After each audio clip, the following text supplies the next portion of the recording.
we need to touch on the questions that have been raised, particularly about the things that you said. I'd quite like to start with Brexit, particularly in relation to immigration, because whether we like it or not, the two issues seem to come up together.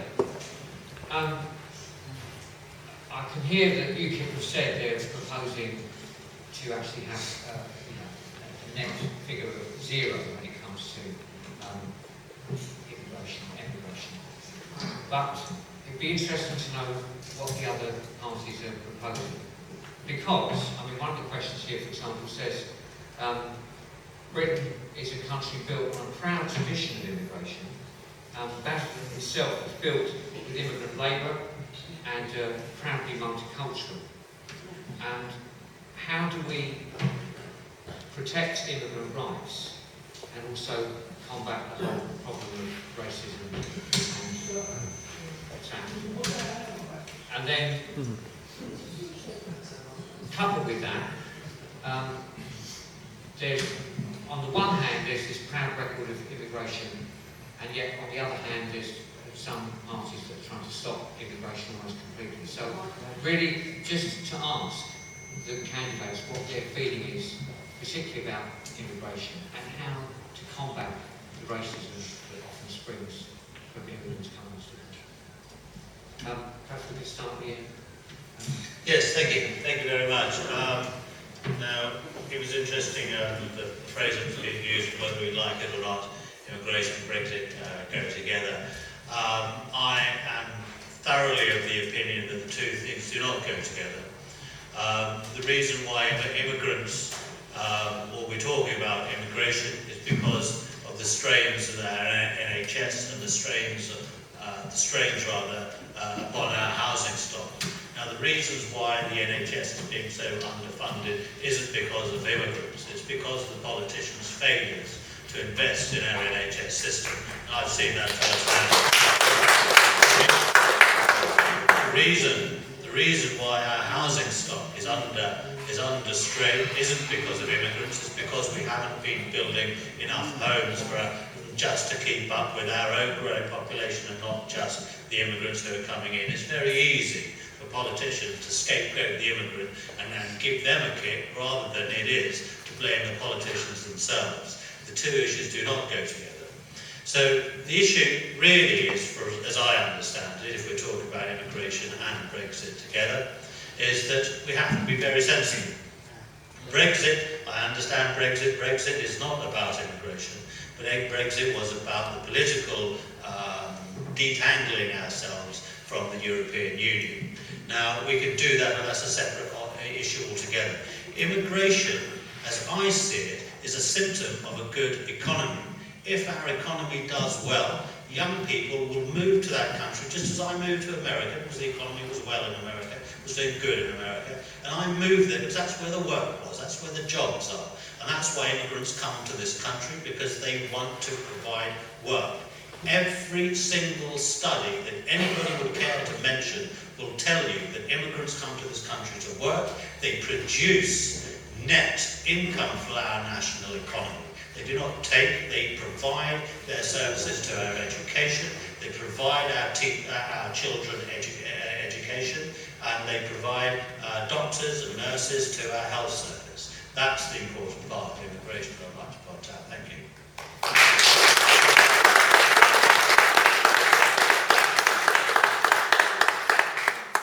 Just to say, it may not be connected, but I think in the popular mind, there were lots of people the day after the referendum saying because the unjust majority of people have voted to leave the European Union. That's all it takes. That's all it takes.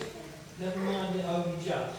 Well, yes, I agree. I mean, but the thing is that the fact it was like 52%, 48%, in my humble opinion, that's not a great majority to make that. But in the system of just over 50%, but the day afterwards, people were already saying, as a result of the fact we're going to leave the European Union, presumably that means an end to immigration. So in the popular mind, the two things were deeply connected.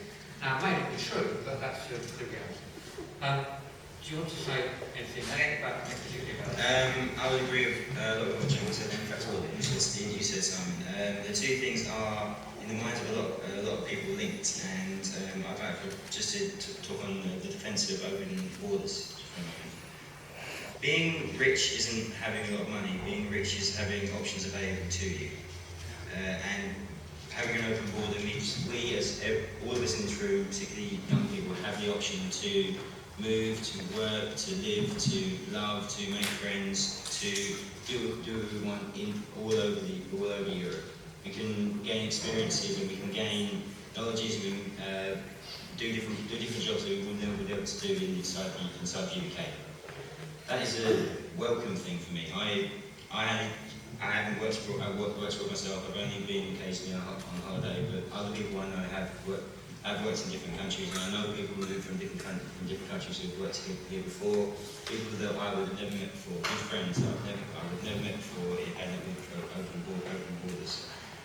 More on a national level, immigration is, as overall, a very good thing. It brings us a lot of hard-working people who earn us a lot of money and pay a lot of tax. People who speak on defence of immigration, as I do, sometimes do neglect the negatives, and those can impact people in very particular areas a lot.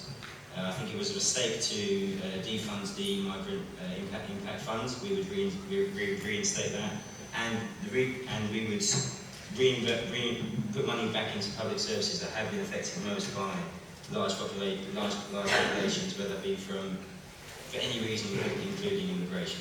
The negatives of open borders, the negatives of immigration can be managed properly, and we should not throw the baby out with the bathwater. We should invite these people in, enjoy the wealth of having the freedoms to move to other countries if we want to, and enjoy those people's company and the benefits of their taxation.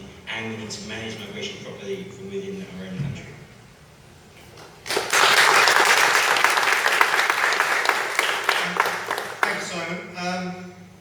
I think we would all agree that some of the incidents that we saw immediately after the referendum were wholly and totally unacceptable. There is never any kind of justification for that sort of hate crime. What motivated it, though, I think is more complicated. I think we must be very careful not to try and impose a single solitary view on why people voted the way they did during the referendum. Other than to say, I think there was a will about regaining some control. Regaining some control over sovereignty, over our borders, over money, over our own destination. And of course that then does come to the issue of immigration. Because we had, over a period, a fairly uncontrolled immigration system that saw people come from both inside and outside of the EU, coming to the UK because we were prospering. I get that a prosperous nation is a draw to people who are struggling. I get that, but it does have the tendency to potentially undermine the indigenous population, and I think that is what we saw.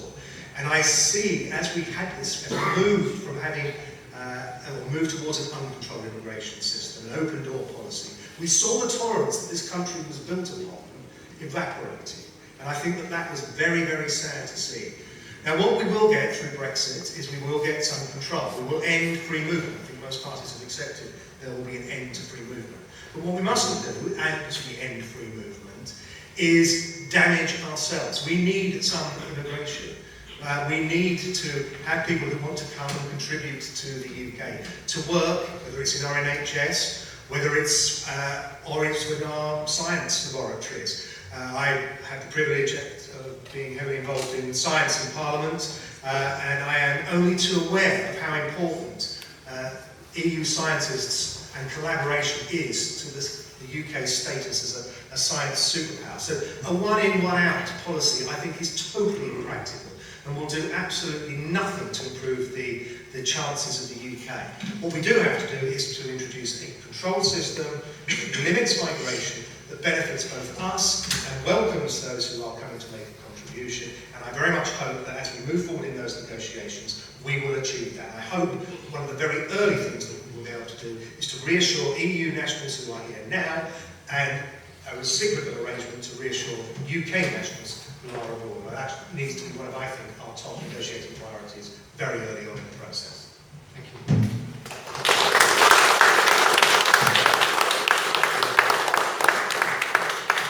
Okay, and a few points just to add to that. And yes, Brexit's happened. That has, that everyone has accepted that result. Now it's a question of what happens next. And one of the major changes that is going to occur, as was already been said, is the end of freedom of movement. And there will be the return of some controls to our borders and how we operate those. But I do have some other comments in addition. So the first thing is to say that I am I'm a trustee of an anti-racist organisation, and I do not like and I do not accept when the debate around immigration turns ugly.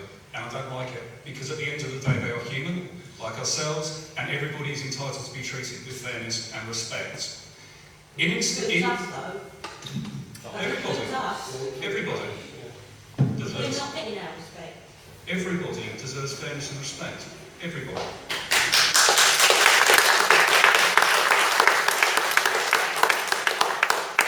So, yes, everyone deserves fairness. But there's another issue, because for many years I was a trade union officer, and I watched as we had migration in from Eastern Europe. And what I saw was employers who would often bring in labour from abroad, agency labour, make British workers redundant and employ cheaper agency workers who they didn't have to pay tax, national insurance, holiday pay, sickness. And that is wrong. And we cannot allow that to happen, because the people here who have jobs and are losing them because of immigration, they don't see the agencies. They don't see the unscrupulous employers who are doing this. They feel that their jobs are being taken away by people from abroad. And quite simply, that has to stop. And Labour has committed to banning that kind of foreign recruitment. It should not be allowed in this day and age. Once freedom of movement has ended, at that point we have to reinstate border controls.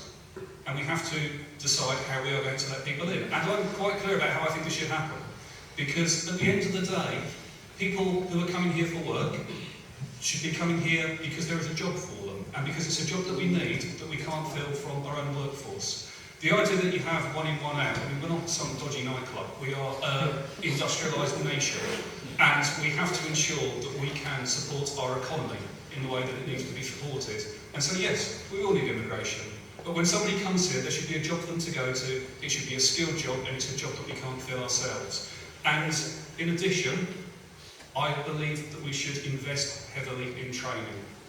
Training is really important, because where we have people who don't have the skills that we need, the training opportunities should be open to them so that they can train and fill those roles, and that is really important. It's not just about immigration, it's about our own people and protecting our own people and developing our own people and making sure that our economy works for everybody.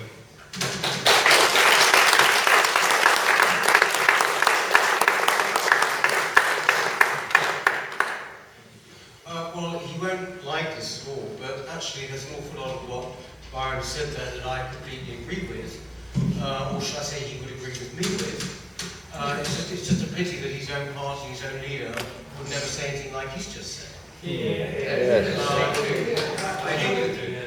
I think the point is this: nobody, including my party, is against migration. Nobody. I don't know anyone who is against migration. What we are talking about is just over the past 10, 20 years, it has been different. It has been historically without precedent.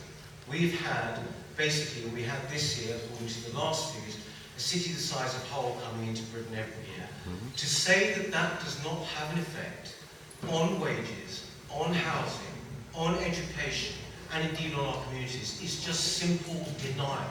Of course it does. One of the reasons that Labour has struggled quite a lot is because it simply stopped listening to its own supporters on this, indeed started calling them nasty names like racist. Now, the fact is, right, is that yes, Britain needs migration. What we're talking about in UKIP is a points system, which is the best system of all because it allows you to actually judge well, which particular sector of your economy needs the particular skills at the moment. It might be the NHS, it might be, say, Tech City, for example, in which has a lot of people who actually come from abroad to work in it with the particular skills. What you can't have anymore is just simple wholesale migration which undercuts wages. The governor of the Bank of England, who was certainly a Remainer, said that this in fact has happened. It's without question. It's turned many communities upside down as well because of the sheer speed of it. Right? All we are saying is that you have got to have proper controls on it to suggest that in some ways the referendum was not in any way connected to migration is cloud of cuckoo land. It was one of the main reasons people voted to leave, right? And you shouldn't dismiss them for that, right? What we are talking about is a proper response to what has happened over the past 20 years, not the past 50, not when we had, say, maybe 50,000 people net coming in West London. That seems to me quite reasonable. What we're saying in UKIP is that essentially, instead of having 600,000 people coming in, right, 300,000 people leaving, that leaves you with a net total of 300,000 a year. What we're simply saying is that basically you should have a zero amount, which means 300,000 in, 300,000 out. Right? It's not that you would actually, as you put it, a dodgy nightclub, where you would actually sort of, number people in and out. You actually work out what your particular needs are, and you make provision for that. It is common sense. It is nothing more than common sense.